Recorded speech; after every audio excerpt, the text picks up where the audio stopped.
आज मैं एक नए इंसान को लेकर आया हूँ जो अब पूरे एक्सप्लेनेशन का वॉइस ओवर देगा। आप लोग उसे बहुत अच्छी तरह जानते हो और शायद वो मुझसे भी ज्यादा ताकतवर है, तो बिना देर किए ये रहा वो।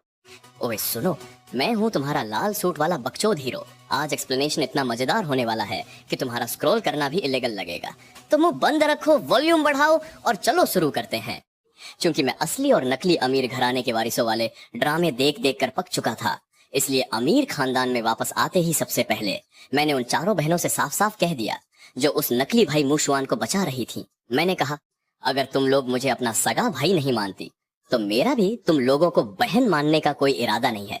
अगर तुम लोगों के दिल में सिर्फ मुशवान ही तुम्हारा भाई है तो अब से वही तुम्हारा इकलौता भाई है। तुम लोग उसे अपने पास रखना चाहती हो तो रखो, बस आगे से मेरे मामले में दखल मत देना। मेरी इस बात को सुनकर मुँह खानदान की चारों बेटियों के चेहरे का रंग उड़ गया। मुँह माता और पईश्वेरो बहुत ज्यादा गुस्से और घबराहट में थी। पईश्वेरो का दुखी चेहरा देखकर मैंने एक लंबी आह भरी और कहा, आप और पापा गलत मत समझिए, मैं वापस आया हूँ तो आप लोगों को अपना माता पिता दिल से मानता हूँ, लेकिन बस आप लोगों तक ही। मुझे किसी और के आगे झुककर या अपनी बेइज्जती करवाकर किसी को खुश करने में कोई दिलचस्पी नहीं है। मैं वांग सीचेंग का एक सम्मानित उत्तराधिकारी हूँ। हमेशा लोग मुझे खुश करने की कोशिश करते हैं।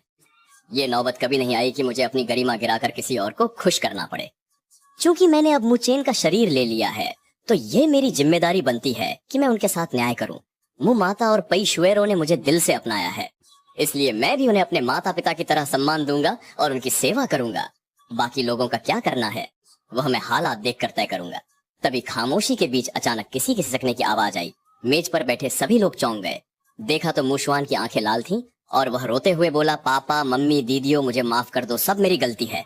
छोटे भाई, तुम मेरी वजह से दीदियों पर नाराज मत हो। उसकी बात अभी पूरी भी नहीं हुई थी कि मैंने बीच में ही उसे टोकते हुए कड़क कर कहा, बस करो, यहाँ मगरमच्छ के आंसू बहाना बंद करो। तुम्हें क्या लगता है तुम यहाँ कोई नाटक खेल रहे हो? तुम्हें अगर ड्रामा करने का इतना ही शौक है तो करते रहो, मेरे पास तुम्हें सुनने का कोई फालतू समय नहीं है।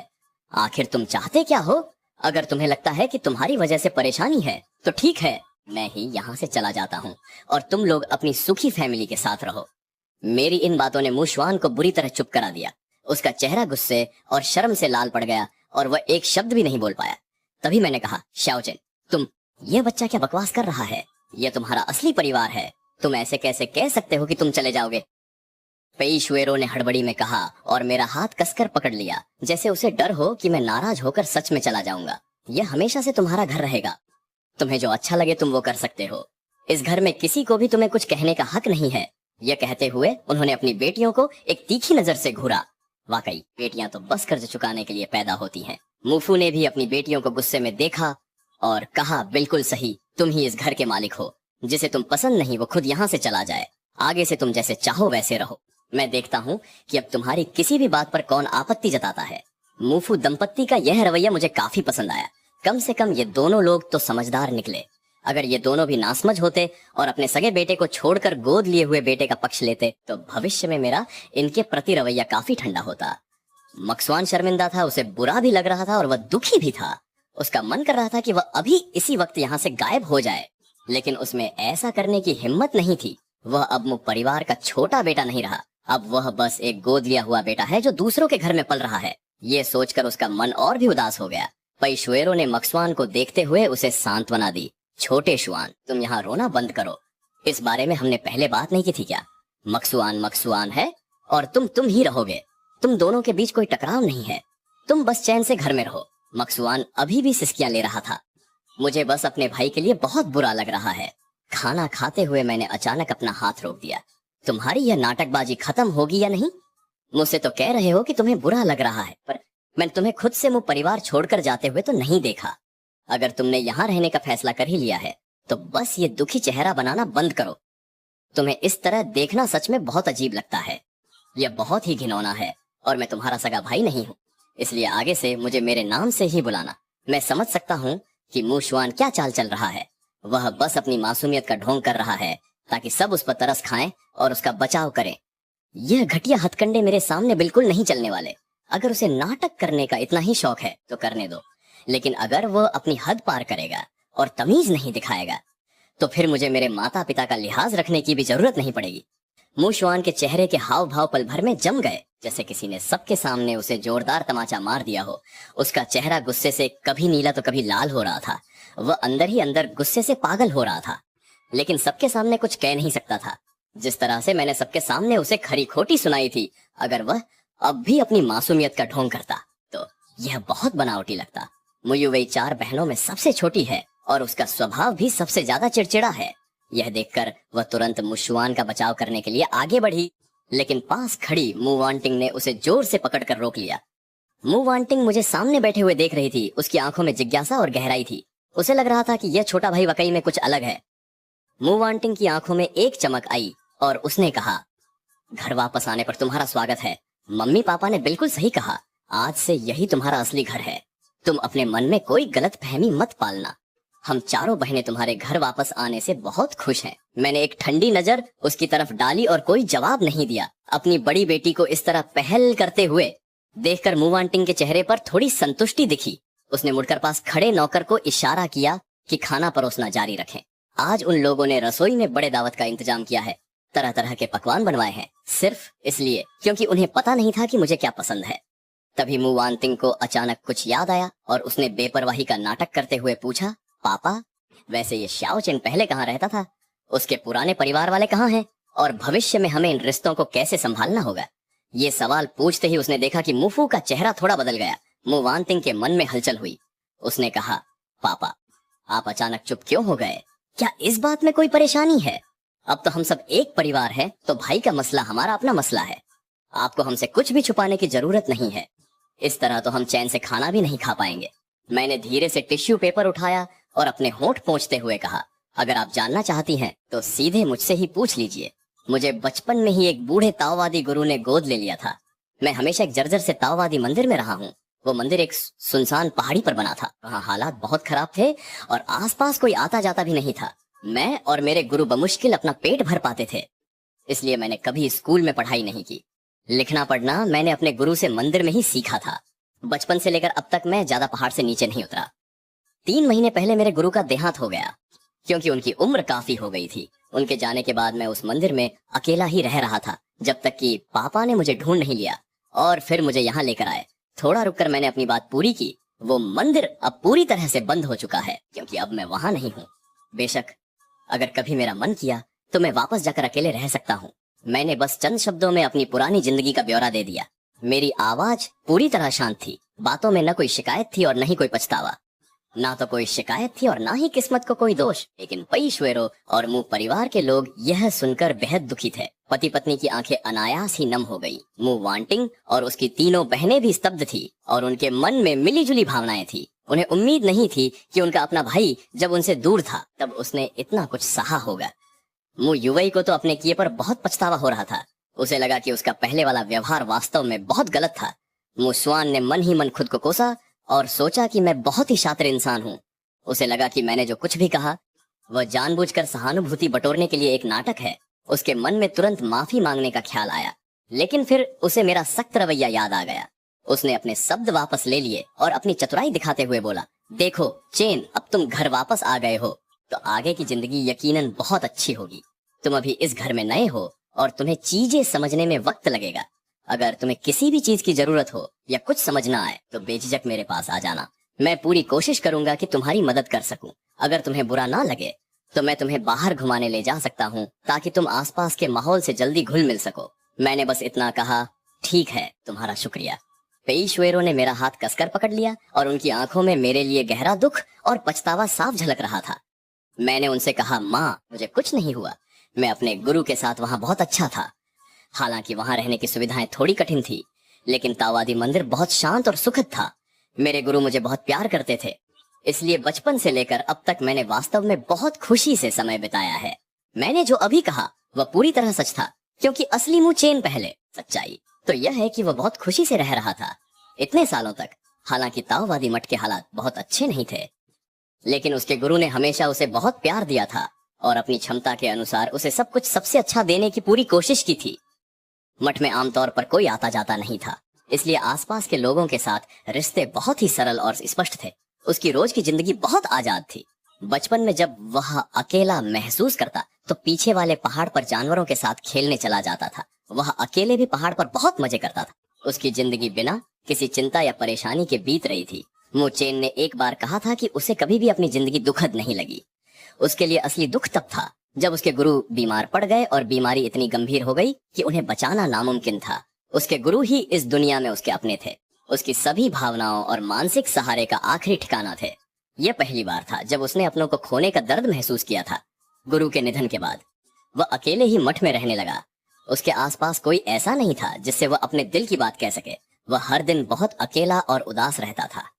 मुचेन के पिता द्वारा उसे ढूंढे जाने से आधे महीने पहले मुचेन पीछे वाले पहाड़ पर लकड़ी काटने गया था और गलती से पहाड़ी से नीचे गिर गया। वह इलाका बहुत सुनसान था और वहां कोई नहीं था, इसलिए किसी को उसके गिरने की खबर तक नहीं लगी। इस तरह वह चुपचाप मौत की नींद सो गया। मरने के बाद उसकी आत्मा सीधे वांगसी चेंग यानी मृत्यु के शहर में पहुंच गई। मैं उस समय अपने रोजमर्रा के कामों को निपटाने के लिए शहर लौटा ही था। तभी मैंने मुचेन की आत्मा को देखा। मैंने पाया कि उसकी किस्मत बहुत अजीब थी। उसकी जन्म तिथि और चेहरे की बनावट के हिसाब से उसे तो जीवन भर बहुत अमीर और खुशहाल रहना चाहिए था। ऐसी किस्मत दुनिया में बहुत कम देखने को मिलती है, जहां इंसान को भरपूर सुख और लंबी उम्र मिले। ऐसी किस्मत आमतौर पर पिछले कई जन्मों के अच्छे कर्मों का फल होती है, लेकिन अब वह वांगसी चेंग में मौजूद था। इसका मतलब साफ था कि उसकी असामयिक मौत हो चुकी थी, जो कि उसे बिल्कुल नहीं मिलनी चाहिए थी। उसकी किस्मत को किसी ने जानबूझकर बदल दिया था। इत्तेफाक से हाल ही में डेड सिटी में कुछ बड़ी मुसीबत खड़ी हो गई, जिसकी वजह से मुझे खुद इंसानी दुनिया में आना पड़ा। इसलिए मैंने खुद आगे बढ़कर उसके साथ एक फेयर डील की। मैंने इंसानी दुनिया में काम निपटाने के लिए मुचेन की पहचान का इस्तेमाल किया। दोनों का फायदा हो गया और इसी वजह से आज मुझे मुंह परिवार में ये सब अनुभव करना पड़ रहा है। हालांकि जो बातें मैंने अभी कही उन पर ये लोग बिल्कुल यकीन नहीं करेंगे, खासकर मुफू और पेशवेरो की। ये पति पत्नी अब और भी ज्यादा यकीन करने लगे हैं कि उनका असली बेटा एक बहुत ही समझदार और नेकदिल बच्चा है। उन्हें लगता है कि मैंने ये बातें सिर्फ उन्हें तसल्ली देने के लिए कही हैं। वे दिल ही दिल में अपने उस असली बेटे के लिए दुखी हो रहे हैं कि कैसे वो पैदा तो एक अमीर घराने के लाडले के रूप में हुआ था, लेकिन उसे बाहर भटकना पड़ा और बिना वजह 10 साल से ज्यादा मुसीबतें झेलनी पड़ी। मुंह परिवार की चारों बहनों ने भी अब ताने मारना बंद कर दिया है। सब चुपचाप सिर झुकाकर खाना खा रही हैं। मुफू और पेशवेरों का पूरा ध्यान सिर्फ मुझ पर है। बार बार बड़े प्यार से मुझसे पूछ रहे हैं कि क्या खाना स्वाद है, क्या तुम्हें ये डिश पसंद आई, क्या माँ तुम्हें थोड़ा गर्म सूप परोस दे। वे मेरी इतनी देखभाल कर रहे हैं जैसे कोई बहुत कीमती इंसान हो। पास में बैठा मुशवान चेहरे पर मायूसी लिए बैठा है। मुयुवई ने उसे देखकर कई बार कुछ कहना चाहा, लेकिन जैसे ही उसकी नजर अपने इस सगे भाई यानी मुझ पर पड़ी, उसे मेरी कही हुई बातें याद आ गईं और जो कुछ वो कहना चाहती थी उसे उसने वापस अंदर ही दबा लिया। मैं तो बस टेबल पर सजे लजीज खाने का लुत्फ उठाने में लगा था, लेकिन मुंह परिवार की नजरों में मेरे इस बर्ताव का मतलब कुछ और ही निकल रहा था। पेशवेरों की आंखों में आंसू थे। उसका दिल बेटे के लिए मरे जा रहा था और उसे देखते ही समझ आ रहा था कि उसे बेटे पर कितना प्यार आ रहा है। पहाड़ों पर लकड़ी काटते हुए मुझे कभी कभी ही इतना स्वादिष्ट और भरपूर खाना नसीब होता था। एक सुनसान पहाड़ी के जर्जर पुराने घर में जीवन कितना कठिन था, यह तो आप समझ ही सकते हैं। रोज बस पेट भर जाए यही बहुत बड़ी बात थी। भला स्वादिष्ट पकवानों की उम्मीद किसे होती थी। पेशवेरों ने मन ही मन ठान लिया था कि अब से वो हर दिन मेरे लिए अलग अलग तरह के स्वादिष्ट व्यंजन बनाएगी। रात के खाने के बाद सभी बच्चे बैठक में कायदे से बैठ गए। वे कहने को तो मेरे साथ समय बिताने और अपना रिश्ता मजबूत करने के बहाने वहां बैठे थे। मैं आराम से कमरे के बीचों बीच रखे बड़े लेदर सोफे पर बैठकर बड़े चाव से सामने लगे विशाल टीवी को देख रहा था। स्क्रीन पर चल रही चीजें बहुत दिलचस्प लग रही थी। तभी पेशवेरों ने मुस्कुराते हुए मुझसे पूछा, क्या तुम्हें टीवी देखना बहुत पसंद है? मेरी नजरें टीवी स्क्रीन पर ही टिकी थी और मैंने जोर से सिर हिलाकर हाँ में जवाब दिया। यह टीवी वाकई बहुत कमाल की चीज है। इसमें जो दृश्य दिख रहे हैं वो तो थिएटर में होने वाले नाटकों से भी कहीं ज्यादा मजेदार हैं। मैं इतने लंबे समय से इस चकाचौंध भरी दुनिया से दूर था कि मुझे अंदाजा ही नहीं था कि दुनिया इतनी बदल चुकी है। मुझे तो ऐसा लग रहा है जैसे मैं कोई गंवार हूँ जो पहली बार शहर आया हो। मेरी यह हालत देखकर पेशवेरों की आंखें फिर से भर आईं। बेचारा मेरा बेटा इतना बड़ा हो गया है पर इसने अभी तक कुछ नहीं देखा। उसने कहा, चलो मैं तुम्हारे लिए चैनल बदल देती हूँ। जो सीरियल तुम देख रहे थे वो तो आज खत्म हो गया। आओ कुछ और देखते हैं। टीवी पर और भी बहुत सारे दिलचस्प कार्यक्रम आते हैं। मैंने बड़े ही भोलेपन से अपना सिर हिलाया और एक बेहद आज्ञाकारी और समझदार बच्चे की तरह व्यवहार किया। पेशवेरों ने हाथ में रिमोट लेकर जैसे ही चैनल बदला, स्वॉर्ड स्टार चैनल पर एक पारिवारिक ड्रामा शुरू हो गया। उसने रिमोट नीचे रख दिया। लेकिन कुछ ही देर में वहां बैठे पूरे परिवार के चेहरे का रंग उड़ गया। खासकर पास में बैठे मुशवान के साफ सुथरे चेहरे पर शर्म और गुस्से की मिलीजुली भावनाएं साफ झलक रही थी। इत्तेफाक देखिए, टीवी पर जो कहानी चल रही थी वो असली और नकली बेटे के अदला बदली वाली थी। कहानी में दिखाया जा रहा था कि कैसे बचपन में दो बच्चों की पहचान बदल गई थी, और आज के एपिसोड में असली बेटे के घर वापसी का सीन चल रहा था। टीवी स्क्रीन देखकर पई श्वेरो पूरी तरह सन रह गई। उसने तो बस यूं ही चैनल बदला था, लेकिन टीवी पर चल रही कहानी में असली बेटा घर लौट आया था और पालतू बेटा भी वहीं रह गया था। घर वाले न केवल पालतू बेटे को भेज नहीं रहे थे, बल्कि उसे असली बेटे से भी ज्यादा प्यार कर रहे थे। उसे आंखों का तारा बनाकर रखा था, जबकि अपने ही खून से सगे बेटे को घास के तिनके जैसा समझ रहे थे।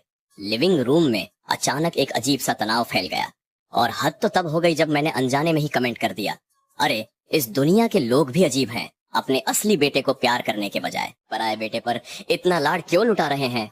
माना के साथ पले बड़े हैं तो लगाव होना स्वाभाविक है, पर इसका मतलब ये तो नहीं कि अपने सगे बच्चे के साथ नाइंसाफी की जाए। मैंने अपना सिर हिलाते हुए नासमाजी जताई। मुँह परिवार के लोगों को लगा कि मैं उन पर तंज कस रही हूँ। अफसोस, उनके पास मुझे गलत साबित करने का कोई सबूत नहीं था।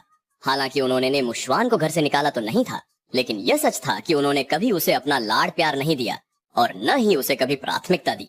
मुशवान का कहना बहुत हल्का था, इसलिए मुचेन ने उन पर ध्यान नहीं दिया। घर के बाकी लोगों को लगा कि मुचेन बस टीवी शो के बारे में बात कर रहा है और इसका उनसे कोई लेना देना नहीं है। भले ही वह उन पर निशाना साध भी रहा होता, तो भी वे यही मानते कि वह अपनी बहनों को ताने मार रहा है। मुफू और पई श्वेरो ने मन ही मन खुद को तसल्ली दी और अपनी घबराहट को छुपा लिया। शुरुआत में उन्होंने मुशवान को घर से भेजने के बारे में सोचा था, क्योंकि वह जल्द ही बालिग होने वाला था।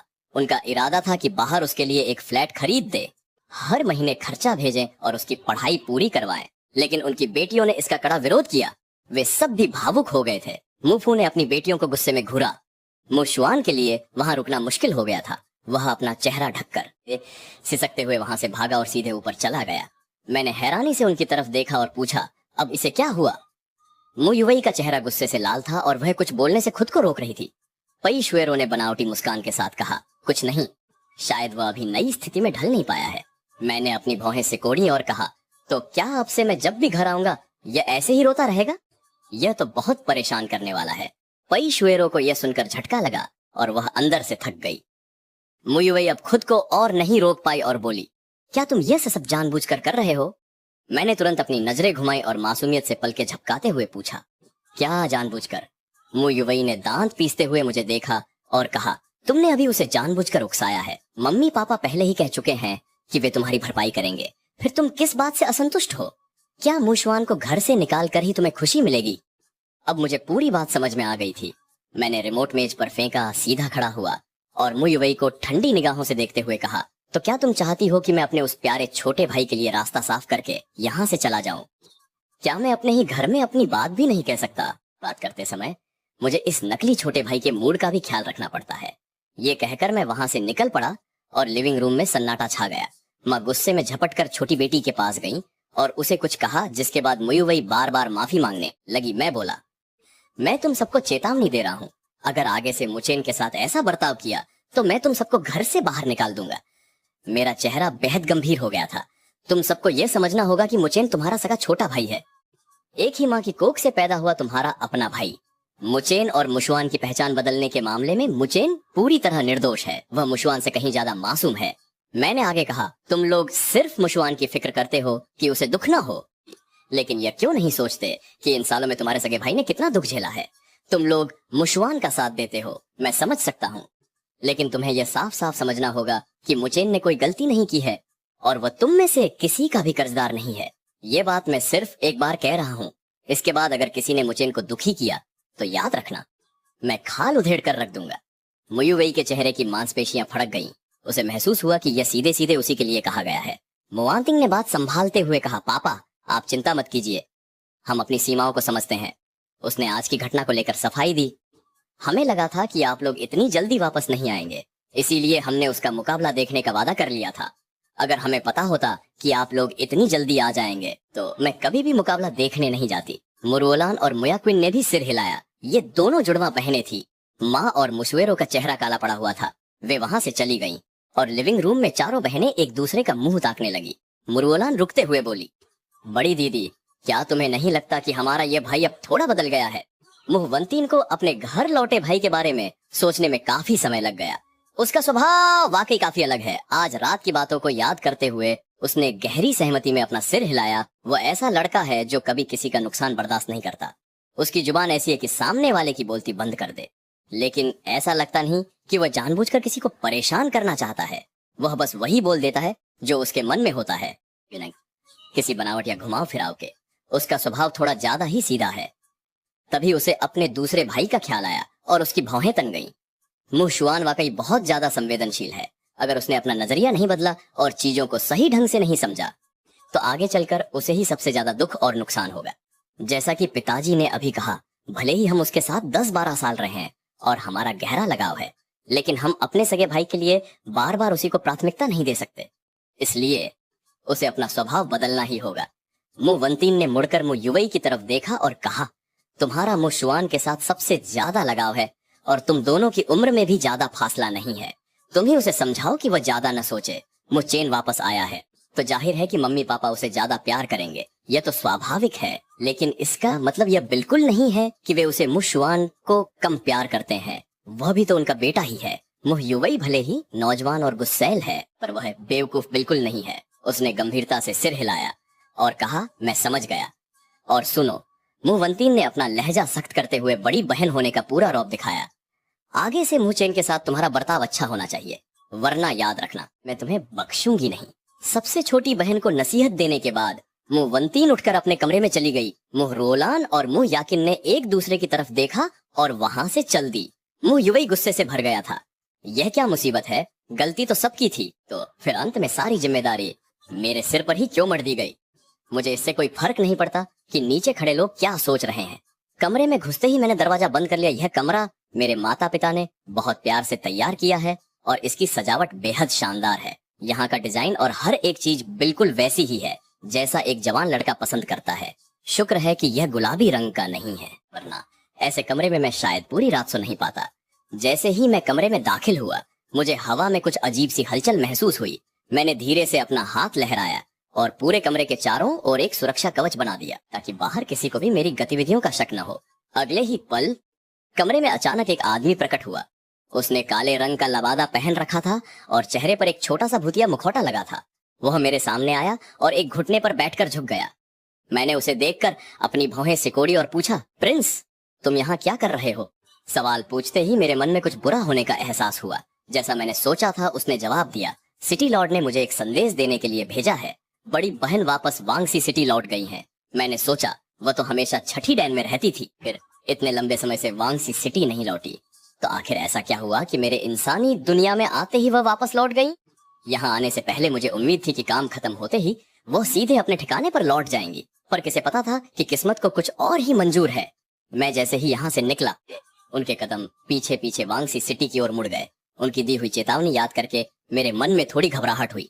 बड़ी बहन ने उस समय मुझे साफ साफ कहा था कि इंसानी दुनिया में बिना अनुमति के कदम नहीं रखना है और शहर के किसी भी काम को करने से पहले उनसे सलाह लेनी अनिवार्य है। लेकिन मेरी मुलाकात मुचेन से हुई और मुझे लगा कि यही सही मौका है। मैंने सोचा कि जब बड़ी बहन यहाँ नहीं है तो मैं खुद ही सब कुछ संभाल लूंगा। लेकिन उनकी सख्त मिजाज को देखते हुए इस बार मुझे पक्का डांट पड़ने वाली है। तभी उसने कहा, प्रिंस सिटी लॉर्ड पहले ही। वापस वांगसी शहर लौटने पर पता चला कि महारानी बिना किसी को बताए चुपके से इंसानी दुनिया में आ गई हैं, जिससे महाराज बहुत ज्यादा गुस्से में हैं। इसीलिए उन्होंने मुझे यह संदेश देने के लिए भेजा है। इतना कहने के बाद वो उठे और विश्वास दिलाने वाली मुद्रा में खड़े हो गए। अचानक हवा में हल्की सी चमक उभरी और देखते ही देखते वहां एक लिफाफा प्रकट हो गया। इसके तुरंत बाद वह लिफाफा गायब हो गया और हवा में कुछ शब्द उभर आए जो थोड़ी देर तक कांपते रहे और फिर हवा में ही विलीन हो गए। हालांकि ये सब बहुत कम समय के लिए हुआ, लेकिन मैंने उन्हें बिल्कुल साफ देख लिया था। अगर सच कहूं तो वो सिर्फ 4 शब्द थे, जल्द ही आ रही हैं। यह वाकई चिंता की बात है। बहन का इंसानी दुनिया में आना बिल्कुल भी ठीक नहीं है। नकाब पोश आदमी की आवाज में कोई उतार चढ़ाव नहीं था। उसने बस इतना कहा कि महारानी के फैसले को कोई नहीं बदल सकता। इसका मतलब साफ था कि मुझे फालतू सोचना बंद करना चाहिए और चुपचाप उनके आने की तैयारी शुरू कर देनी चाहिए। मैं पल भर के लिए खामोश हो गया। वह आदमी कमरे से गायब हो चुका था और मैं किसी पिचक गए गुब्बारे की तरह ढीला होकर वहीं गिर गया। दीदी आ रही हैं। आखिर वह किस तरह से यहाँ आने की योजना बना रही हैं? अगर वह शहर के मालिक सिटी लॉर्ड के तौर पर आती हैं, तो यह ठीक रहेगा, क्योंकि इस रूप में वह ज्यादा समय तक नहीं रुक पाएंगी। ये सोचते ही मुझ में फिर से थोड़ी उम्मीद जगी। जहां तक उनके द्वारा बाद में हिसाब किताब करने की बात है, तो मैंने ये सब वांगसी शहर के भले के लिए ही किया है। इस बात को देखकर शायद वह मुझ पर ज्यादा सख्त नहीं होंगी। तीसरे दिन जब मुँह परिवार के लोग नीचे आए, तो उन्होंने मुझे लिविंग रूम में टीवी देखते हुए देखा। उनके कदम अचानक वहीं ठिठक गए। उन्होंने अपनी आंखें जोर से मलकर दीवार पर लगी बड़ी घड़ी की ओर देखा, फिर सामान्य तौर पर बस एक गुड मॉर्निंग कहा और अभिवादन पूरा होते ही अपना सिर घुमाकर वापस टीवी की ओर देखने लगे। उनका ध्यान इतना गहरा था कि मानो वह एक सेकंड भी बर्बाद नहीं करना चाहते थे। पई सुएरो एक पल के लिए हैरान रह गई, फिर होश में आकर मेरी तरफ बढ़ी और मेरे पास धीरे से बैठ गई। उसने पहले टीवी स्क्रीन की तरफ देखा जहां सुबह के समाचार चल रहे थे। उसने कहा, छोटे चेन, तुम्हें टीवी देखना इतना पसंद है तो क्यों ना मैं तुम्हारे कमरे में एक टीवी लगवा दूं, ताकि तुम अपने कमरे में भी आराम से देख सको। पई सुएरो अब किसी भी कीमत पर अपने बेटे की हर इच्छा पूरी करना चाहती थी। मैंने ये सुना तो मेरी आंखें चमक उठी और मैं सिर हिलाकर हाँ करने ही वाला था कि तभी ऊपर से नीचे आ रही मुवांतिंग ने मुझे टोक दिया। मुवांतिंग ने कहा, माँ, यह ठीक नहीं रहेगा। अगर छोटे भाई के कमरे में टीवी लगा दिया और वो उसमें खो गया तो रात को सोएगा कैसे? अभी तो उसकी बढ़ने की उम्र है। उसके इतना कहते ही माँ को मेरी चिंता हो गई। उन्होंने तुरंत अपनी बात बदलते हुए कहा, हाँ, मैंने ठीक से सोचा नहीं, यह वाकई सही नहीं होगा। इससे छोटे चेन की नींद खराब होगी। बेहतर है कि वह लिविंग रूम में ही टीवी देखे। मैं भी तुम्हारे साथ बैठकर देखूंगी। हम दोनों साथ में कहानी पर चर्चा भी कर सकेंगे। टीवी देखने का मेरा पूरी रात जागने का सपना टूट गया। मैंने मुवांतिंग को एक उदास नजरों से देखा। यह बड़ी बहन मुझे बिल्कुल पसंद नहीं करती, एक टीवी भी नहीं देखने दे रही। इसकी तुलना में तो मेरी दूसरी बहन ही बेहतर है। पेशवेरों ने भांप लिया कि उसका बेटा खुश नहीं है। उसे हंसी भी आई और बहुत दुख भी हुआ। आजकल के बच्चे कौन सा टीवी देखते हैं, सब फोन में लगे रहते हैं। किसी को टीवी का शौक नहीं है। लेकिन उसका बेटा इतना खुश था, अगर वह किसी को बताएगी तो कोई यकीन नहीं करेगा। उसने बहुत प्यार से मुझे मनाते हुए कहा, कमरे में टीवी लगवाना सही नहीं है। इससे रात की नींद बहुत खराब होगी और तुम्हें हर वक्त कमरे में भी नहीं रहना चाहिए। कमरा तो सोने के लिए होता है। अगर तुम्हें टीवी देखना है तो लिविंग रूम में जाकर देखो। घर में कोई नहीं है और कोई भी टीवी देखने के लिए तुमसे झगड़ा नहीं करेगा। मैंने थोड़ा सोचा और यह बात समझ ली। फिर अपनी आज्ञाकारी छोटी बहन की तरह सिर हिलाया और एक बात पर जोर दिया कि टीवी पर मेरा हक है, कोई मुझसे नहीं छीनेगा। पई शुएरो ये सुनकर अपनी हंसी नहीं रोक पाई और बड़ी ममता से बोली, ठीक है, घर का टीवी पूरा तुम्हारा है। अगर कोई भी तुमसे चैनल के लिए झगड़ा करेगा तो मैं उसकी खबर ले लूंगी। यह कहकर उसने उन बेटियों की ओर एक खास नजर से देखा जो सीढ़ियों से नीचे आ रही थी। मुवांटिंग के होंठ थोड़े फड़क गए। उसे तो याद भी नहीं था कि उसने आखिरी बार टीवी कब देखा था। वह भला छोटी बहन के साथ टीवी के लिए क्यों झगड़ती? अगर किसी को झगड़ना होगा तो वह चौथी बहन ही होगी। मुवांटिंग ने अपनी चौथी बहन मुयुवई की तरफ देखा। मुयुवई तो जैसे भड़क ही गई। बड़ी बहन, तुम मुझे क्यों घूर रही हो? क्या तुम्हें लगता है कि मैं उसके साथ चैनल के लिए झगड़ा करूंगी? मैं इतनी बचकानी नहीं हूँ। उसके इस तरह चिल्लाकर जवाब देने पर लिविंग रूम में बैठे मैं, पई शुएरो, परिवार की बाकी 3 बेटियां और अभी अभी नीचे आए मुशुआन और मुफू सब उसे अलग अलग नजरों से देखने लगे। मैंने धीरे से एक और तंज कसा, भले ही तुम मुझसे लड़ना चाहो तो पहले यह तो देख लो कि तुम्हें उतनी काबिलियत है भी या नहीं। पई शुएरो ने तुरंत अपनी छोटी बेटी पर चिल्लाते हुए कहा, आगे से अगर मैंने तुम्हें अचेन के साथ टीवी के लिए झगड़ते हुए देखा तो समझ लेना। अगर मुझे पता चला कि तुमने उसे परेशान किया तो मैं तुम्हारे पिता से कहकर तुम्हारी सारी पॉकेट मनी कटवा दूंगी। एक पैसा भी नहीं बचेगा। मुयुवई तुरंत किसी मेढक की तरह मुंह फुलाकर बैठ गई। उसके चेहरे पर गुस्सा साफ दिख रहा था और उसने मुझे तिरछी नजरों से कई बार घूरा, पर मैंने तो उसकी तरफ देखना तक मुनासिब नहीं समझा। मैं इतनी बेपरवाह थी कि उसने गुस्से में अपना नाश्ता तक छोड़ दिया। वैसे इस उम्र के सामान्य बच्चे आमतौर पर 12वीं कक्षा में होते हैं और मुशुआन को भी अगले साल जून में यूनिवर्सिटी का एंट्रेंस एग्जाम देना है। मुझे इनके साथ भी कायदे से ऐसा ही होना चाहिए था, लेकिन वह अब तक एक दोगवन में पला बढ़ा था। उसे कभी कोई औपचारिक शिक्षा नहीं मिली थी और उसकी उम्र भी अब काफी हो चुकी थी। तो सवाल यह था कि उसे किस क्लास में भर्ती कराया जाए। क्या सीधे 12वीं कक्षा में उसे पढ़ना सही होगा? क्या वह पढ़ाई का बोझ झेल पाएगा? स्कूल में दाखिला तो हो जाता, लेकिन किस क्लास में बैठाना है यह चिंता का विषय था। मुफ्फू जैसे जैसे सोच रहे थे उनकी भौहें और तनती जा रही थी। मुझे स्कूल जाने की बात छिड़े हुए काफी वक्त हो गया था और मैं इसी बहाने दुनिया के बारे में और जानना चाहता था। पास खड़े मुशुआन की आंखों में एक चमक आई और वह मुस्कुराते हुए बोला, पिताजी, क्यों न मुचेन को हमारी क्लास में ही डाल दे। इससे मैं उसका ख्याल भी रख पाऊंगा और पढ़ाई में भी मदद कर दूंगा। मैंने उसकी तरफ देखा तक नहीं। मुफू को यह विचार तो अच्छा लगा, लेकिन उन्हें डर था कि कहीं बेटा पढ़ाई में पिछड़ ना जाए। मुश्वान के नंबर हमेशा बहुत अच्छे आते थे, जबकि मुच्चेन का मुकाबला उससे करना मुश्किल था। ऊपर से परिवार में बच्चों के बदलने वाली बात पूरे समाज में फैल चुकी थी, जिसे छिपाने का कोई मतलब ही नहीं था। सबको सच पता था और लोग तुलना तो करेंगे ही। ऐसे में अगर मुचेन के आत्मसम्मान को चोट पहुंची तो क्या होगा? तभी मुवांटिंग ने शांत स्वर में कहा, पिताजी, आपको ज्यादा चिंता करने की जरूरत नहीं है। अगर छोटा भाई पढ़ाई में पिछड़ता है तो हम एक प्राइवेट ट्यूटर रख सकते हैं जो उसे व्यक्तिगत रूप से पढ़ाएगा। हमारे पास जब समय होगा हम भी उसे सिखा देंगे। अगला सेमेस्टर शुरू होने में अभी समय है। मुचेन तब तक आराम से तैयारी कर सकता है और अगले सेमेस्टर में दाखिला ले सकता है। तब तक वह अपना बेस मजबूत कर लेगा। मुझे नहीं लगता इसमें कोई बड़ी समस्या होगी। पेई शुएरो की आंखें चमक उठी और उसने खुशी से ताली बजाई। हाँ, यह मैंने क्यों नहीं सोचा। हम प्राइवेट ट्यूटर रख सकते हैं। वैसे भी चौथे नंबर वाले को छोड़कर तुम तीनों की पढ़ाई में परफॉर्मेंस बहुत अच्छी रही है। तुम लोग तो मुच्चेन को 12वीं की पढ़ाई के लिए आसानी से गाइड कर ही सकते हो। इतना कहते हुए उसने आगे बात जारी रखी। मैं अकेले ही अपनी एक क्लास की पढ़ाई पूरी कर रहा था ताकि पूरी शान से अपनी असली पहचान फिर से हासिल कर सकूं। ऐसा करने से कम बाहर निकलने पर लोग मेरा मजाक नहीं उड़ाएंगे और मुझे किसी तरह की जिल्लत का सामना नहीं करना पड़ेगा। वैसे तो मुझे ऐसे दिखावटी मौकों पर जाना पसंद नहीं है, लेकिन मैं यह भी जानता हूँ कि यह सब इस प्रक्रिया का एक जरूरी हिस्सा है। अगर मैं ऐसा नहीं करता तो बाहर के लोग तरह तरह की बातें बनाते और यही सोचते कि मैं, जो इस घर का असली बेटा हूँ, उसे कोई पसंद नहीं करता, या फिर मुझे उस नकली बेटे मुश्वान के दबाव में दबाया जा रहा है। जैसे ही मैं नए माहौल में थोड़ा ढल गया, शुएरो ने बिना देर किए मुझे एक बड़े शॉपिंग मॉल में घसीटा और जमकर खरीदारी शुरू कर दी। बड़ी बहन और पिताजी को काम पर जाना था, इसलिए उन दोनों को छोड़कर बाकी सब मुझे बाजार घुमाने के लिए बाहर निकाल लाए। मजे की बात यह है कि इस पूरी भीड़ में सिर्फ मुश्वान ही पीछे छूट गया था। मुयुई अगली सीट पर बैठा था और बहुत गुस्से में था। बार बार पीछे देखने वाले शीशे से मुझे घूर रहा था। मैंने तो उसकी तरफ अपनी पलकें तक नहीं उठाई। मुझे ये समझने के लिए ज्यादा दिमाग लगाने की जरूरत नहीं थी कि उसे किस बात का गुस्सा है। मुश्वान खुद ही साथ आने का इच्छुक नहीं था, तो क्या मैं उसके आगे हाथ जोड़कर उसे आने की भीख मांगता? मॉल की पार्किंग में पहुंचते ही मुयुई ने गाड़ी पार्क करने की जिम्मेदारी ले ली। रुओलान और मुयाकिन अपनी माँ और मेरे साथ मॉल के मुख्य द्वार से अंदर दाखिल हुए और हमारी आज की खरीदारी का सफर शुरू हो गया। परिवार की बेटियां सारा सामान उठाने की जिम्मेदारी संभाल रही थी। पेई शुएरो बड़े प्यार से मेरा हाथ थामे हुए थी। चलते चलते मैं अचानक रुक गया और अपना सिर एक तरफ झुकाकर ध्यान से कुछ सुनने की कोशिश करने लगा। मैंने पूछा, माँ, क्या आप लोगों को कोई अजीब सी आवाज सुनाई दी? मुझे लगा जैसे किसी भारी चीज के ऊपर से गिरने और जमीन पर जोर से टकराने की आवाज आई हो। वो आवाज किसी साधारण चीज के गिरने जैसी बिल्कुल नहीं थी, वो बहुत ही अलग थी। पेई शुएरो ने भी ध्यान से सुनने की कोशिश की और बोली, नहीं, मुझे तो कुछ नहीं सुनाई दिया। यह तो एक बड़ा और भीड़ भाड़ वाला मॉल है।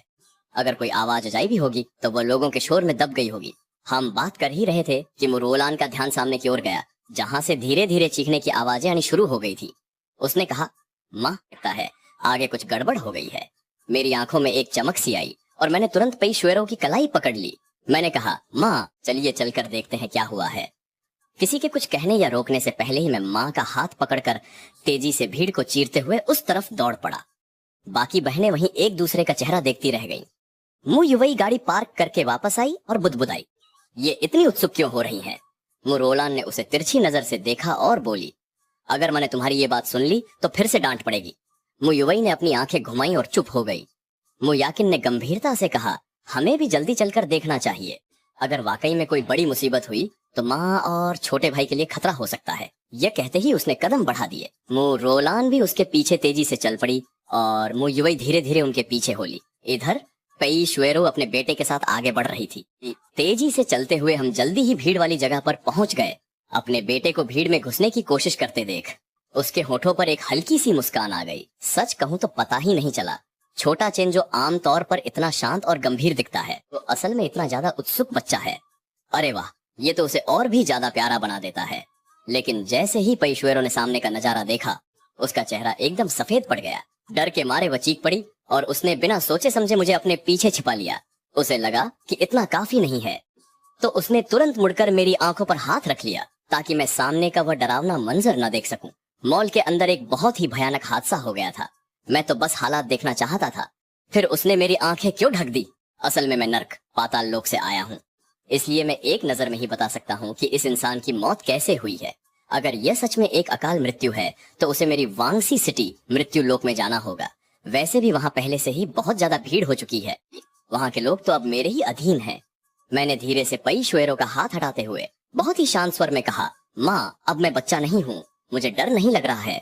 पई शुएरो ने मुझे एक गुस्से भरी नजर से देखा और बोली, तुम बच्चा क्यों नहीं हो? तुम्हारा तो अभी जन्मदिन भी नहीं आया है। वाकई यह तो बहुत बड़ी चूक हो गई। मैं जो हजारों साल पुराना एक भूत हूँ, अब एक छोटे बच्चे के शरीर में फंस गया हूँ। मुरोलान भी दौड़ते हुए आई और उसने भी मुझे अपने पीछे छिपा लिया। मैंने माथे पर हाथ मारते हुए गहरी सांस ली। मॉल की सिक्योरिटी ने तुरंत स्थिति को संभाला, पुलिस को फोन किया, एम्बुलेंस बुलाई और भीड़ को वहां से हटाना शुरू कर दिया। पई शुएरो ने मुझे वहां खड़े नहीं रहने दिया, वो मुझे जबरदस्ती वहां से खींच कर ले गई। इस घटना का असर साफ दिख रहा था।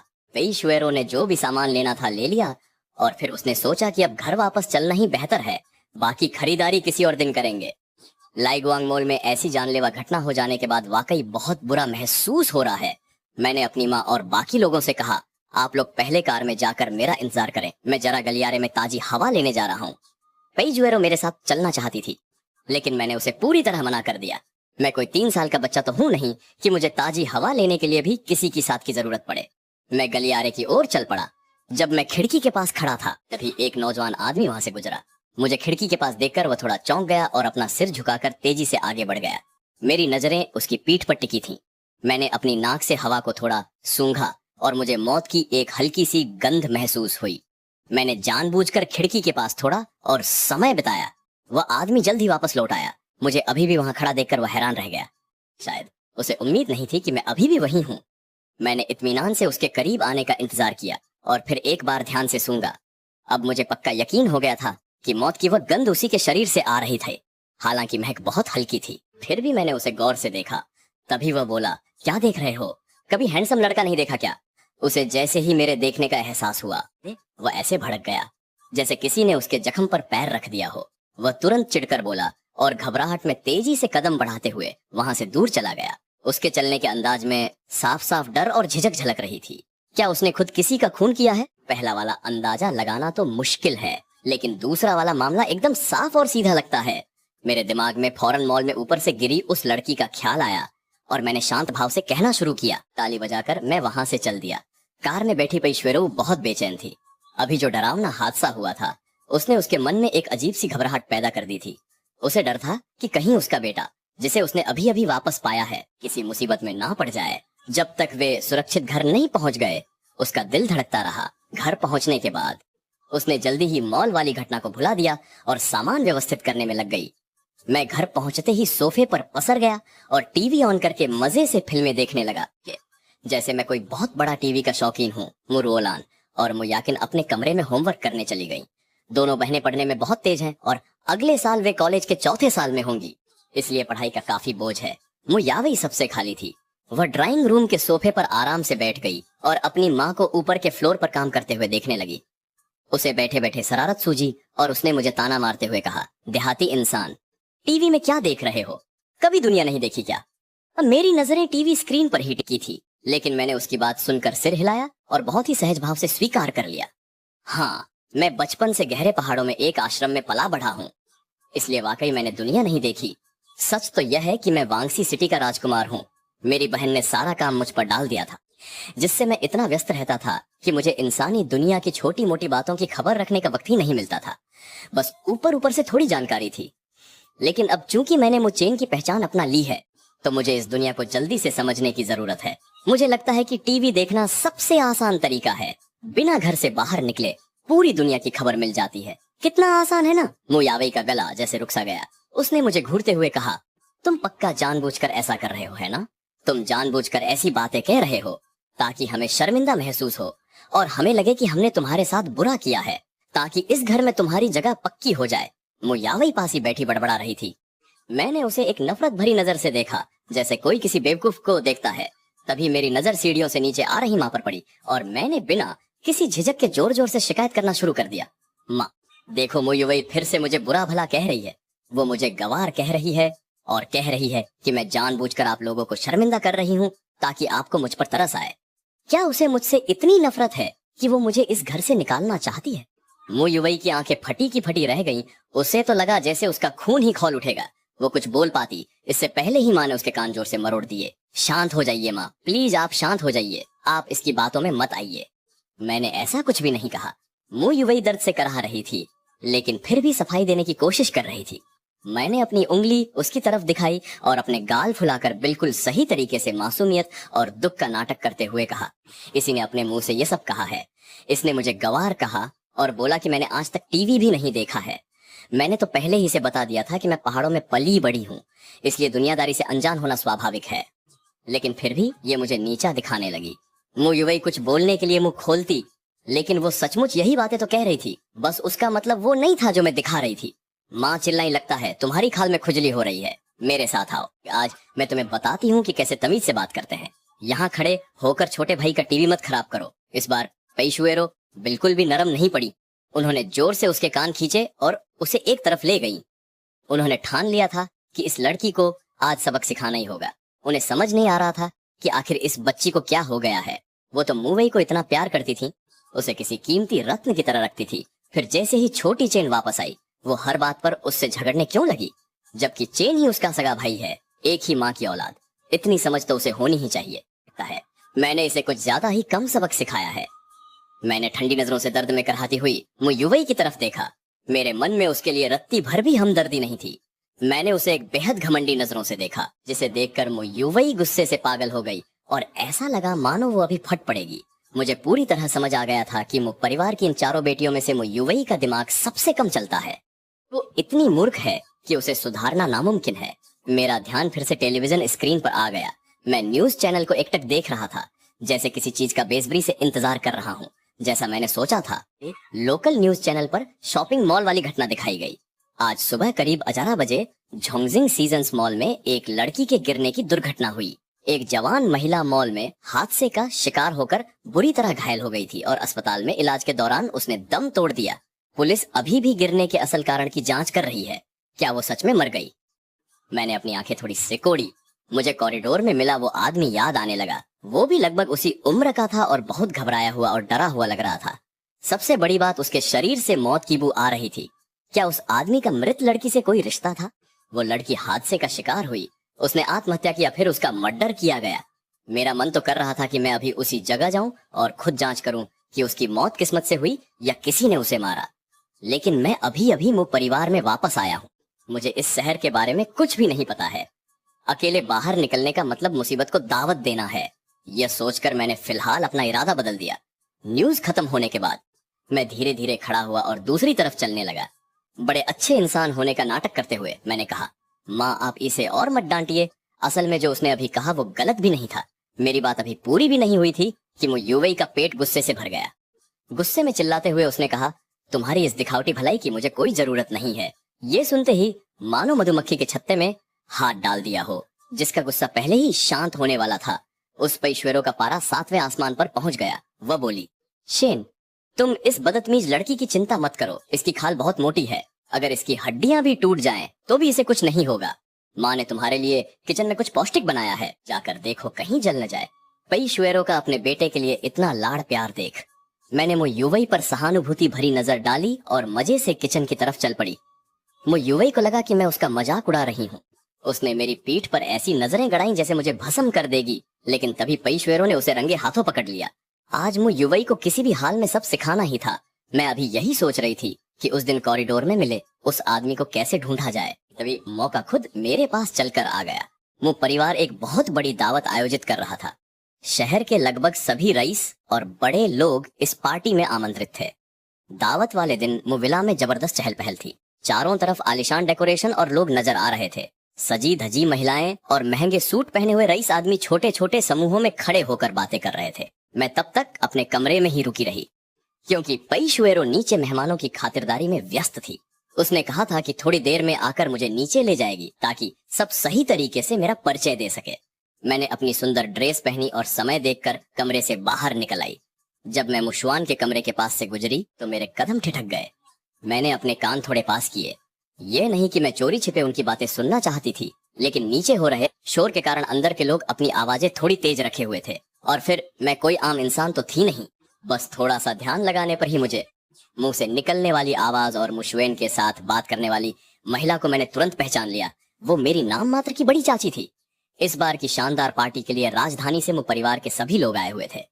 इसमें वो बड़ा परिवार भी शामिल था जिसने मुँह कंपनी, पुश्तैनी घर और ज्यादातर संपत्ति पर कब्जा कर रखा है। साथ ही वो घमंडी मुँह दादी भी आई थी, पर मुझे उनकी नियत में कोई ईमानदारी नहीं दिखी। पार्टी आज थी, लेकिन वो कल रात को बड़े आराम से पहुंचे। मुदादी तो मुँह विला में आकर रुक गई, जबकि बाकी बड़े परिवार के लोग शहर के होटल में ठहरे। मैंने अपने हाथ पर ठुड्डी रखी और सोचा कि मुशवेन के इन लोगों के साथ रिश्ते काफी अच्छे लग रहे हैं। उस बड़ी चाची ने मुझे पूरे समय बस एक बहुत ही बेरुखी भरी नजर से देखा और बस औपचारिकता के लिए कुछ शब्द बोलकर मुझे नजरअंदाज कर दिया। मैं ये सोच ही रहा था कि अंदर से किसी के चलने की आहट सुनाई दी। मैं जल्दी से अपने कमरे में वापस चला गया। जब वो दोनों कमरे से बाहर निकलकर नीचे चले गए, तब मैंने दोबारा दरवाजा खोला और बाहर आया।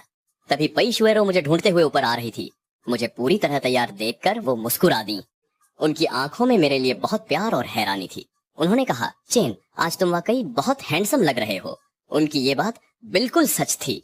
पई शुएरो को लगता था कि शायद मेरी साधना की वजह से मेरा दुनियादारी से नाता कम है, इसलिए मेरा व्यक्तित्व इतना साफ और शुद्ध है। वो मुझे जितना देख रही थी उतना ही उन्हें मुझसे लगाव हो रहा था। उन्होंने मन ही मन कसम खाई कि भविष्य में वो अपने बेटे की हर हाल में रक्षा करेंगी, ताकि वो हमेशा ऐसा ही बना रहे और उसे जीवन में कभी कोई चिंता न हो। उन्होंने कहा, समय हो गया है, चलो मैं तुम्हें नीचे ले चलती हूँ। 2 कदम चलने के बाद मैंने अनजाने में ही पूछा, क्या मुशवेन को साथ नहीं बुलाना है? उन्होंने जवाब दिया, नहीं, इसकी जरूरत नहीं है। आज की ये पार्टी खास तुम्हारे लिए रखी गई है और वो अभी अपनी बड़ी चाची के साथ व्यस्त है। उसे बुलाने की जरूरत नहीं है, वरना वो फिर से कुछ उल्टा सीधा सोच लेगा। यह बच्चा आजकल बहुत ज्यादा भावुक हो गया है, जिसकी वजह से हमें समझ नहीं आता कि क्या करे। बड़ी चाची उसे बहुत प्यार करती हैं, जितना मैंने अब तक समझा है।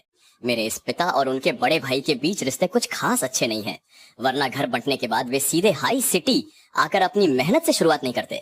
हालांकि वे हर साल बीजिंग वापस जाते तो हैं, लेकिन वह सिर्फ दादी की खातिर होता है। तो फिर बड़ी चाची उसे इतना ज्यादा क्यों मानती हैं?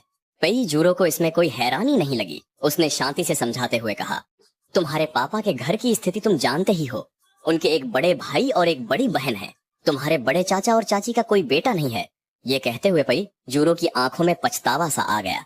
उसे सारा प्यार और दुलार असल में तो उसके अपने बेटे मुचेन को मिलना चाहिए था। वही तो परिवार का असली छोटा शहजादा था, जिसे सबकी आंखों का तारा होना चाहिए था। किस्मत का खेल ही ऐसा है। इन पुरानी बातों को याद करके उसका दिल फिर से उदास हो गया। मैंने अपनी भौं हल्की सी ऊपर उठाई। अच्छा, तो मामला यह था, परिवार में लौटे हुए मुझे आधा महीना हो चुका है और आज रात पहली बार मैं सबके सामने आधिकारिक तौर पर पेश हो रहा था। पई जूरो और मुफुआ मेरे दोनों तरफ मौजूद थे। जैसे ही मैं धीरे धीरे सीढ़ियों से नीचे उतरा, मेरे चेहरे और व्यक्तित्व ने वहां मौजूद हर इंसान का ध्यान अपनी ओर खींच लिया। वहां आए मेहमानों की नजरें मुझ पर टिक गई थी। मुझ में जरा भी घबराहट या झिझक नहीं थी। मेरे हर कदम और हर हरकत से ऐसा लग रहा था जैसे मैं कोई ऐसा खानदानी शहजादा हूँ जिसे बड़े घरानों ने बेहद लाड़ प्यार और बेहतरीन परवरिश देकर तैयार किया हो। मुझे लोगों के बीच इतना चमकता हुआ देखकर मुशवान का दिल जोर से धड़क उठा। हिकारत भरी नजरों से वह मेरे साये को घूर रही थी। उसके मन में दबी हुई मायूसी और गहरी जलन साफ झलक रही थी। उसने कहा, मुशवान, तुम घबराओ मत, वह अभी बस दिखावा कर रही है। नाटक करना किसे नहीं आता। तुम ही मुँह परिवार के पाले हुए इकलौते वारिस हो। यह बात कभी मत भूलना। तुमने मुँह परिवार में 10 साल से ज्यादा का वक्त बिताया है। अगर वह खून के रिश्ते से जुड़ी है भी तो क्या हुआ, रिश्ते तो वक्त के साथ ही बनते और गहराते हैं। लू मांची ने मुशवान के मन की बेचैनी को भांप लिया। उसने सांत्वना देते हुए उसके हाथ पर थपकी दी और धीमी आवाज में उसे ढांढस बंधाया। मुशवान ने बड़ी मुश्किल से अपने चेहरे पर एक फीकी मुस्कान बिखेरी और कहा, आंटी, मैं बिल्कुल ठीक हूँ। सच कहूँ तो मैं उनके लिए बहुत खुश हूँ। मम्मी पापा को अपना असली बेटा मिल गया। यह तो बहुत बड़ी खुशी की बात है। मैंने इतने सालों तक मुँह परिवार की सुख सुविधाओं का आनंद लिया है। अंत में देखा जाए तो मैंने ही छोटे चेन के साथ गलत किया है। लू मांची ने नाराजगी से उसे घूरा और धीमी आवाज में डांटते हुए कहा, इसमें तुम्हारी क्या गलती है? उस वक्त तुम भी तो एक मासूम बच्चा ही थी। यह तो उनके माता पिता की लापरवाही थी कि वे ध्यान नहीं रख पाए और बच्चों की अदला बदली हो गई। इसका दोष तुम पर कैसे मढ़ा जा सकता है? बस करो, अपने मन से ये फालतू के ख्याल निकाल दो। तुम्हारे माता पिता का स्वभाव मैं अच्छी तरह जानती हूँ। उन्होंने बरसों तक तुम्हें दिल से पाला है। अब भले ही उनका असली बेटा वापस आ गया हो, लेकिन वे तुमसे पहले जैसा प्यार कम नहीं करेंगे। तुम्हें अपना नजरिया साफ रखना चाहिए। खुद को छोटा समझने की जरूरत नहीं है। कुल मिलाकर मेरी बात गांठ बांध लो, तुम्हारी कोई गलती नहीं है और न ही तुम किसी के प्रति दोषी हो। क्या मेरी बात समझ में आई? मुशवान ने अपने होंठ भींचे और धीरे से सिर हिला दिया। उसने आगे कोई ऐसी बात नहीं कही जिससे किसी को चिढ़ हो। वह जानती थी कि मम्मी पापा उसे अब भी प्यार करते हैं, लेकिन वह प्यार पहले जैसा कभी नहीं हो सकता था। पहले घर में और यहाँ तक कि पूरे मुंह परिवार में, चाहे वो हाई सिटी हो या राजधानी बीजिंग, वही मुंह परिवार की इकलौती लाडली थी। पूरे परिवार ने उसे अपनी पलकों पर बिठाकर रखा था। उनकी हर इच्छा पूरी की जाती थी। सबकी नजरों में और दिल में सिर्फ वही थी। लेकिन अब उसे एक बहुत बड़ा बदलाव महसूस हो रहा है जब से मुचेन वापस आया है। माता पिता की नजरों से वह जैसे गायब ही हो गई है। उनका पूरा ध्यान सिर्फ मुचेन पर है। यहाँ तक कि उसकी बहनें भी ऐसा ही कर रही हैं। बस चौथी बहन ही है जो अभी भी उसे पूरा सपोर्ट कर रही है। मुक्सवान यह सोचकर बहुत दुखी और अपमानित महसूस कर रही है। जो चीजें पहले पूरी तरह उसकी थी, अब उसे जबरदस्ती उनका एक बड़ा हिस्सा बांटना पड़ रहा है। इतना बड़ा बदलाव आखिर कौन बर्दाश्त कर सकता है? उसके ख्यालों में खोए रहने के दौरान ही उनके पिता और पेशवेरों ने बहुत ही धूमधाम से मुचेन को मेहमानों से मिलवाया। उन्होंने मुचेन के लिए अपने प्यार और अहमियत को बिल्कुल नहीं छिपाया। यहाँ तक कि वो परिवार की चारों बहनें भी माता पिता के साथ खड़ी थी। यह नजारा देखकर लोगों को सब कुछ साफ साफ समझ आ रहा था। पास खड़े एक शख्स ने मुक्सुआन से कहा, मुक्सुआन, यह मुंह परिवार वाले कुछ ज्यादा ही नहीं कर रहे। पूरा परिवार वहाँ एक साथ खुशियां मना रहा है, तुम्हें ही अलग क्यों छोड़ दिया? लू मांची दूसरे मेहमानों से मिलने चला गया था। तभी अमीर घरानों के कुछ लड़के जो मुक्सुआन के अच्छे दोस्त थे उसके पास आए और गुस्से में बोलने लगे। मुक्सुआन ने उन्हें टोकते हुए कहा, बकवास बंद करो, आज की रात मुचेन की है। यह दावत खास तौर पर उसी के लिए रखी गई है, इसलिए वही इस कार्यक्रम का असली हीरो है।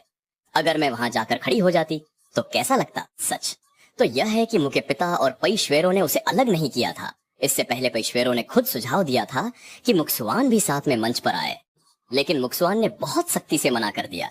उसका कहना था कि मुचेन ही असली बेटा है और यह दावत उसके लिए है, इसलिए उसका वहां खड़ा होना सही नहीं होगा। उसने बहुत समझदारी वाली बातें की थी। पेशवेरों ने भी सोचा कि शायद किनारे खड़े रहना ही मुक्सुआन के लिए इस वक्त बेहतर है, क्योंकि ऐसा करने से पक्का दोनों के बीच कंपैरिजन होने लगता, जिससे उसकी सिचुएशन और भी ज्यादा ऑकवर्ड हो जाती। इसलिए इस बात को वहीं खत्म कर दिया गया। बात तो भले ही खत्म हो गई थी, लेकिन मुशवान के दिल में अभी भी कहीं ना कहीं वो बुरा लगने वाली फीलिंग बाकी थी। अभी वो ऊपर से भले ही कितनी भी अच्छी अच्छी बातें कर रहा था, लेकिन उसकी आवाज में छिपी हुई मायूसी साफ झलक रही थी। और उसकी यही मायूसी देखकर उसके दोस्तों को उसके लिए और भी ज्यादा बुरा लगने लगा। मुशवान, माना कि वो मुचेन ही इस परिवार का असली यंग मास्टर है, लेकिन तुम भी तो मु फैमिली के साथ पिछले 10 साल से ज्यादा वक्त से रह रहे हो ना। उसके वापस आते ही तुम्हें इस तरह साइडलाइन करने का तो कोई लॉजिक ही नहीं बनता। मु फैमिली के लिए एक और बेटे की परवरिश करना कोई बड़ी बात थोड़ी ना है। अगर पहले आओ पहले पाव वाले रूल के हिसाब से देखा जाए तो वो असल में एक आउटसाइडर है जो बाद में आया है। हम इस चीज को पहले आओ पहले पाव के तराजू में कैसे तौल सकते हैं? आखिर वो मॉम डैड का सगा बेटा है। उसने उन घने जंगलों और ताओइस्ट मंदिरों में कितनी तकलीफें सही हैं, जबकि मैंने यहाँ वो फैमिली में रहते हुए सारे ऐशो आराम भोगे हैं। तो अगर उसके दिल में मुझे लेकर थोड़ा गुस्सा है भी तो ये एकदम नॉर्मल है। मैं इन सब बातों को बहुत अच्छे से समझ सकता हूँ और मैं पक्का उसकी किसी भी बात का बुरा नहीं मानूंगा। मुशवान ने एकदम बड़ा दिल रखने वाले इंसान की तरह नाटक करते हुए कहा। ये सुनकर उसके बगल में खड़े उसके दोस्त ने चिढ़ते हुए अपना मुंह बनाया। उसकी आंखों में मुचेन के लिए जो नफरत और घटियापन था वो उसे बिल्कुल भी नहीं छुपा रहा था। वो जंगलों और पहाड़ों के बीच पलने वाला कोई जंगली लड़का है, किसे पता, शायद उसने आज तक टीवी भी ना देखा हो। सोचकर ही अजीब लगता है कि आज के टाइम में भी ऐसे गंवार लोग होते हैं। तुम्हारे और उस धूल मिट्टी से सने हुए गंवार में से किसे ज्यादा प्यार और अटेंशन मिलनी चाहिए, ये तो कोई भी आधे दिमाग वाला इंसान भी बता सकता है। तुम वो नोबल यंग मास्टर हो जिसे मुंह फैमिली ने खूब पैसा और पावर लगाकर इतनी शानदार परवरिश दी है। वो गंवार भला तुम्हारी बराबरी कैसे कर सकता है? अगर अंकल मु और आंटी पई अभी भी सही गलत नहीं समझ पा रहे हैं तो देखना, एक दिन उन्हें पक्का पछताना पड़ेगा। बस वेट करो, वो गंवार बहुत जल्द मु फैमिली की नाक कटवाएगा और उन्हें हाई सोसाइटी में मजाक का टॉपिक बना कर रख देगा। मुस्वान, तुम भी ना अपनी पर्सनालिटी को इतना कमजोर मत बनने दो। तुम जितना इस तरह पीछे हटोगे, लोग तुम्हें उतना ही ज्यादा बुली करेंगे। जो चीजें तुम्हारी हैं उनके लिए तुम्हें लड़ना ही पड़ेगा। मुशवान ने जल्दी जल्दी अपना सिर हिलाते हुए कहा, हाँ मैं ये सब जानता हूँ। तुम लोग बस टेंशन फ्री रहो, घर में कोई मुझे बुली नहीं करता। फोर्थ सिस्टर तो मेरे साथ आज भी पहले की तरह ही अच्छी हैं। ये सुनने में तो किसी को तसल्ली देने वाली बात लग रही थी, लेकिन असल में ये आग लगाने वाला काम था। सिर्फ ये कहना कि मु युवई उसके साथ पहले जैसी है, क्या इसका सीधा सा मतलब ये नहीं था कि बाकी 3 बहनें अब उस पर पहले जितना ध्यान नहीं देती? जैसे सगा भाई मिल गया तो अब गोद लिए हुए भाई की कोई वैल्यू ही नहीं रही। मुश्वान को जब लगा कि उसका तीर निशाने पर लग गया है तो उसने बात वहीं खत्म कर दी। वैसे सच कहूं तो वो कोई बहुत बड़ा विलेन नहीं था जो कोई बहुत बुरी साजिश रच रहा हो। बस अभी अभी मु चेन को लाइमलाइट में देखकर उसे अचानक ये डर सताने लगा था कि कहीं वो बहुत जल्दी इस सर्कल में सेटल ना हो जाए और उसका सारा अटेंशन और चार्म न छीन ले। इसलिए उसने सोचा कि क्यों ना पहले से ही अपने दोस्तों के कानों में थोड़ा जहर भर दिया जाए। आखिर 1 से 10 और 10 से 100 तक बात पहुंचने में टाइम ही कितना लगता है। भले ही इससे कोई बहुत बड़ा तूफान ना आए, लेकिन थोड़ा बहुत असर तो पड़ेगा ही ना। वो लोग अभी ये बातें कर ही रहे थे कि तभी उन सब ने आज की रात के मेन कैरेक्टर यानी मुझे उनकी तरफ आते हुए देखा। उन सब के चेहरे के रंग थोड़े उड़ गए, लेकिन उन्होंने जल्दी ही खुद को संभाला और नॉर्मल दिखने की कोशिश करने लगे। वो खुद को ही तसल्ली दे रहे थे कि मैंने उनकी बातें थोड़ी ना सुनी है तो फिर डरने की क्या बात है, और वैसे भी गिल्टी फील करने वाली कोई बात थी ही नहीं। मुश्वान अंदर से काफी डरा हुआ और गिल्टी था, इसलिए उसने ध्यान ही नहीं दिया कि मुझे देखते ही उसके बगल में खड़े उसके एक दोस्त का चेहरा एकदम सफेद पड़ गया था। उस दोस्त ने तुरंत अपनी नजरें झुका ली। उसके हाथ अनजाने में ही कसकर एक दूसरे से गुंथ गए थे और फिर जैसे करंट लगा हो उसने तुरंत अपने हाथ खोल दिए और एकदम रिलैक्स और नॉर्मल दिखने की एक्टिंग करने लगा। तुम आज रात सच में बहुत हैंडसम लग रहे हो। मुश्वान ने एक बहुत ही सॉफ्ट सी स्माइल के साथ मेरी तारीफ की। मैंने बस हल्का सा सिर हिला दिया। अरे भाई, मैं हैंडसम हूँ, ये तो दुनिया का सबसे बड़ा सच है ना, इसमें चौंकने वाली क्या बात है। वैसे सच कहूँ तो ये भी किसी अजीब किस्मत या डेस्टिनी का ही खेल था। उसकी शक्ल सच में मुझसे काफी हद तक मिलती जुलती थी। जब मैंने वांगसी सिटी में मुचेन की आत्मा को देखा था तो मैं खुद भी हैरान रह गया था। मैंने कभी सपने में भी नहीं सोचा था कि ये नया बेचारा अनल की इंसान बिल्कुल मेरे जैसा ही दिखता होगा। थोड़ी बहुत शक्ल मिलती थी। बाद में मैंने गहराई से सोचा तो लगा कि शायद यही किस्मत का कनेक्शन है। मैंने पूरे कॉन्फिडेंस और स्वैग के साथ उस तारीफ को एक्सेप्ट किया और फिर मेरी नजर मुश्वान के बगल में खड़े उस लड़के पर पड़ी। ये कौन है? मैंने पूछा। मुश्वान थोड़ा सरप्राइज दिखा। उसने अपने दोस्त की तरफ देखा और फिर इंट्रोडक्शन देते हुए बोला, ये मेरा बहुत अच्छा दोस्त जियांग यान है। ये जियांग फैमिली का यंग मास्टर है। मुश्वान और जियांग यान एक दूसरे को काफी लंबे समय से जानते थे। दोनों प्राइमरी स्कूल से ही पक्के दोस्त थे और तब से लेकर आज तक एक दूसरे के साथ थे। ओह, तो ये यंग मास्टर जियांग है, मैंने जानबूझकर अपने शब्दों को खींचते हुए कहा और मेरी आवाज में एक गहरा सा सार्काज्म छिपा था। मुश्वान ने हम दोनों को अजीब सी नजरों से देखा और कंफ्यूजन में पूछा, श्याओ चेन, क्या तुम जियांग यान को पहले से जानते हो?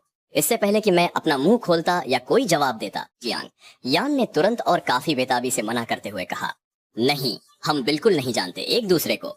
लेकिन वो सच में बहुत ज्यादा जल्दबाजी दिखा रहा था, जो कि नॉर्मल से काफी अलग और बहुत ही सस्पिशियस लग रहा था। मेरे चेहरे की मुस्कान अब और भी ज्यादा गहरी और मीनिंगफुल हो गई। हम सच में एक दूसरे को नहीं जानते। बस कुछ दिन पहले हम मॉल के कॉरिडोर में अचानक टकरा गए थे। उस वक्त भी मैंने जानबूझकर अपनी बात को थोड़ा सस्पेंस के साथ लंबा खींचा। मेरी बात अभी पूरी भी नहीं हुई थी कि जियांग यान ने हड़बड़ाहट में मुझे बीच में ही टोक दिया। मुझे अचानक याद आया कि मुझे कुछ बहुत जरूरी काम निपटाना है, तो मैं अभी चलता हूँ। मैं तुम लोगों से फिर कभी मिलता हूँ, उसने कहा। इतना कहने के बाद उसने मुश्वान के जवाब का वेट भी नहीं किया, बस पलटा और वहां से खिसक लिया। पीछे से उसे जाते हुए देखकर ऐसा लग रहा था जैसे कोई अपनी जान बचाकर भाग रहा हो। मैं तो बस यूं ही उसे टेस्ट करने आया था, लेकिन मुझे बिल्कुल भी अंदाजा नहीं था कि इस जियांग यान का साइकोलॉजिकल बैलेंस इतना कमजोर होगा। क्या इसका सीधा सा मतलब ये नहीं था कि वो खुद मुझे चीख चीख कर बता रहा है कि यहाँ डेफिनेटली कुछ ना कुछ गड़बड़ है? अगर कोई गड़बड़ नहीं थी तो भला वो यहाँ खड़े खड़े इतना पैनिक क्यों कर रहा था?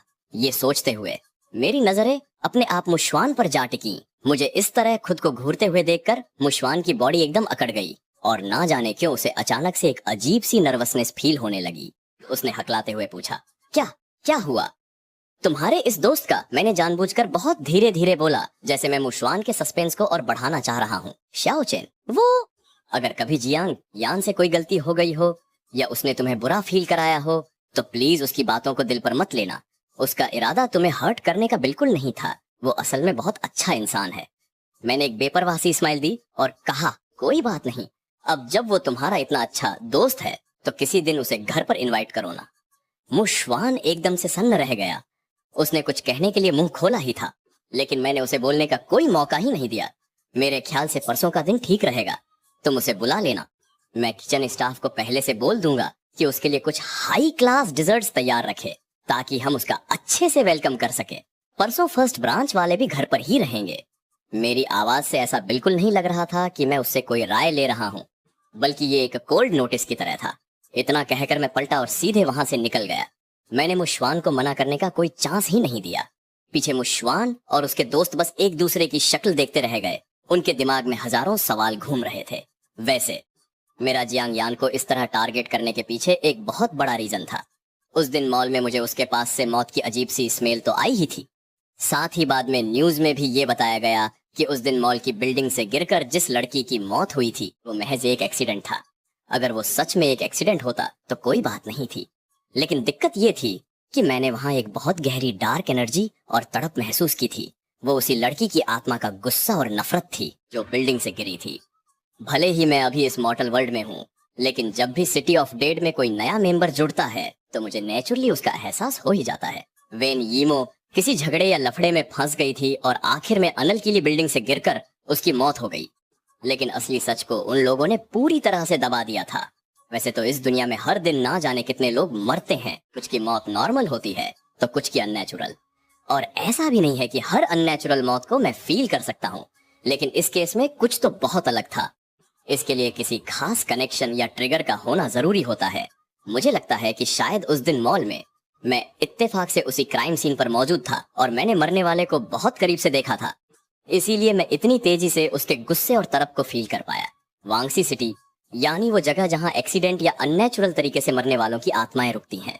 जो लोग अपनी मौत मरते हैं उनका सारा प्रोसेस एकदम नॉर्मल होता है। अंडरवर्ल्ड उनके जिंदगी भर के कर्मों के हिसाब से ये डिसाइड करता है कि उन्हें आगे कहां जाना चाहिए। ज्यादातर लोग रीइंकार्नेट होकर नया जन्म ले लेते हैं। कुछ गिने चुने लोग अपने अच्छे कर्मों की वजह से सीधे स्वर्ग चले जाते हैं, लेकिन कुछ आत्माओं को वांगसी सिटी भेज दिया जाता है, जहां उन्हें अपनी बची हुई उम्र पूरी होने तक इंतजार करना पड़ता है। और अगर कोई बेकसूर किसी साजिश का शिकार होकर मारा गया हो तो उसे तब तक इंतजार करना पड़ता है जब तक कि सच सामने ना आ जाए और उसका सारा गुस्सा शांत ना हो जाए। तभी वो रीइंकार्नेशन के साइकिल में वापस जा सकता है। लेकिन आजकल वांगसी सिटी में आत्माओं की भारी भीड़ जमा हो गई है। जिन आत्माओं को अब तक नया जन्म ले लेना चाहिए था वो वहां से निकल ही नहीं पा रही हैं और बस वहीं फंसी हुई हैं। दिन गुजरते जा रहे हैं, साल बीतते जा रहे हैं। वांगसी सिटी में आने वालों की लाइन तो लंबी होती जा रही है, लेकिन वहां से जाने वालों की गिनती ना के बराबर रह गई है। अगर ऐसा ही चलता रहा तो एक दिन वांगसी सिटी का नामो निशान मिट जाएगा और उसके साथ ही वो हजारों लाखों आत्माएं भी हमेशा के लिए गायब हो जाएंगी। इसके पीछे का रीजन ये है कि गेट ऑफ रीबर्थ ना जाने क्यों अपने आप बंद हो गया है और उसे खोलना इम्पॉसिबल सा हो गया है। जाहिर सी बात है, जब दरवाजा ही बंद है तो आत्माएं बाहर कैसे जाएंगे। मैंने और बड़ी बहन ने इस प्रॉब्लम के बारे में बहुत सोचा। इसे सॉल्व करने के ढेरों तरीके आजमाए, लेकिन कोई फायदा नहीं हुआ। फिर एक दिन डिजांग वांग बोधिसत्व ने हमें एक हिंट दिया, जिसे सुनकर मेरी और बड़ी बहन की आंखें खुल गईं। और बस इसी वजह से मेरा इस इंसानी दुनिया में आना हुआ। मेरे यहाँ आने का मेन मिशन बस यही है कि मैं ज्यादा से ज्यादा अच्छे कर्म यानी मेरिट्स और लोगों का विश्वास इकट्ठा कर सकूं, ताकि उस गेट ऑफ रीबर्थ को दोबारा खोलकर वांगसी सिटी का सिस्टम फिर से चालू किया जा सके। अब जब किस्मत खुद मुझे एक मौका दे रही है तो मैं उसे ठुकरा तो नहीं सकता ना। मुश्वान ने बहुत दिमाग लगाया, लेकिन उसे कुछ समझ नहीं आ रहा था कि आखिर मेरा प्लान क्या है और मैं करना क्या चाहता हूँ। पार्टी खत्म होने के बाद उसने ये सारी बातें जाकर पई शुएरो को बता दी। उसने सोचा था कि पई शुएरो, मुश्वान को लगा था कि पई शुएरो आजकल मेरी जितनी परवाह करती हैं, उसे देखते हुए वो शायद इस बात के लिए मना कर देंगी। लेकिन उसे बिल्कुल भी उम्मीद नहीं थी कि उन्होंने खुशी खुशी इस बात के लिए हाँ कर दी। अब पई शुएरो की तरफ से तो उसकी दाल गली नहीं, इसलिए जब वो बाहर निकला और उसकी मुलाकात मुयुवई से हुई तो उसकी आंखों में एक अजीब सी चमक आ गई। उसने हमेशा की तरह उसे हेलो कहा, लेकिन अपने चेहरे पर जानबूझकर एक ऐसा एक्सप्रेशन बना लिया जैसे वो कुछ कहना चाहता हो लेकिन हिचकिचा रहा हो। कोई भी नॉर्मल इंसान देखकर बता देता कि वो कुछ कहना चाहता है, तो फिर मुयुवई की तो बात ही अलग थी, जो वैसे भी उसकी इतनी फिक्र करती थी। सच कहूं तो मुयुवई पहले उससे कन्नी काटना चाह रही थी, क्योंकि वो अंदर से थोड़ा गिल्टी फील कर रही थी। आज रात जो कुछ भी हुआ उसे लग रहा था कि शाओश्वान के साथ गलत हुआ है, लेकिन वो बेचारी भी क्या करती। शाओश्वान उसके साथ ही बड़ा हुआ था और उन सब बहनों ने उसे 10 साल से भी ज्यादा लाड प्यार से पाला था, लेकिन मैं यानी शाओचेन उसका सगा भाई हूँ। कहते हैं ना कि हाथ की हथेली हो या पीठ, दर्द तो दोनों तरफ ही होता है, तो फिर वो किसी एक को कैसे चुन सकती थी। इसीलिए उसने सोचा कि शाओ शुआन से दूर रहना ही बेहतर होगा। लेकिन जब उसने उसका वो परेशान सा चेहरा देखा, जैसे वो कुछ बोलना चाह रहा हो लेकिन किसी डर से चुप हो, तो उसका दिल पसीज गया। शाओ शुआन, क्या तुम फोर्थ सिस्टर से कुछ कहना चाहते हो? उसने प्यार से पूछा। मुशवान ने नाटक करते हुए अपने होंठ चबाए, थोड़ा हिचकिचाया और बोला, फोर्थ सिस्टर, वो शाओ चेन। मुझे नहीं पता कि क्या जियांग यान ने अनजाने में शाओ चेन को नाराज कर दिया है, जिसकी वजह से वो उदास है। अगर सच में ऐसा है तो मैं जियांग यान की तरफ से माफी मांगने के लिए तैयार हूँ। लेकिन शाओ चेन, उसने मुझे जियांग यान को घर बुलाने के लिए कहा है। फोर्थ सिस्टर, आपको क्या लगता है कहीं शाओ चेन जानबूझकर कोई प्रॉब्लम तो क्रिएट नहीं करना चाहता? मु युवई ने गहरी सिकुड़न के साथ अपनी भौहें चढ़ाई। जाहिर है उसे भी मेरा ऐसा करना बहुत अजीब लग रहा था। उसने थोड़ा सोचा और फिर तसल्ली देते हुए बोली, कोई बात नहीं, वैसे भी मैं उस दिन फ्री ही हूँ, तो मैं घर पर ही रुकूंगी। मैं उसे कोई भी फालतू की हरकत नहीं करने दूंगी। मुशवान थोड़ी देर के लिए चुप रहा और फिर बड़ी मासूमियत से बोला, फोर्थ सिस्टर, क्या हम इस बात को यहीं खत्म नहीं कर सकते? शाओ चेन भी तो मेरा भाई ही है। बस इतना ही दोस्तों। अगर वीडियो पसंद आया हो तो लाइक और सब्सक्राइब जरूर कर देना। आपका सपोर्ट ही मुझे और मजेदार वीडियोस बनाने की ताकत देता है। फिर मिलते हैं अगली खौस भरी वीडियो में।